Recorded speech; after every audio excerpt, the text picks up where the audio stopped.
Mga idol, kayo pa rin ay nakikinig sa programang IFM News Express Balitang Metro. At sa detalye ng iba pang mga balita. IFM News Express Balitang Metro.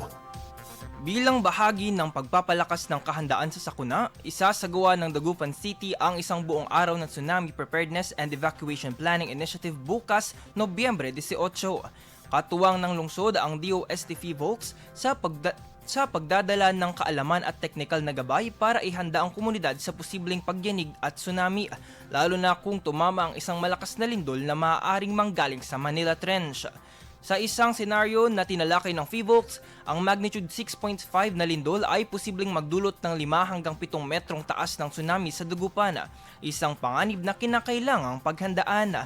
Sa aktibidad, magsasagawa ang PHIVOLCS ng Information, Education and Communication Campaign, pati na rin ng Tsunami Evacuation Plan at Mapping Workshop. 15 barangay na nasa red zone ng Tsunami Hazard Map ang sasailalim sa pagsasanay kasama ang suporta ng mga opisina ng lokal na pamahalaan at ng Quick Response Team. Layo ng inisyatibo na tiyaking alam ng mga residente ang dapat gawin, saan lilikas at paano kikilos sa oras ng panganib.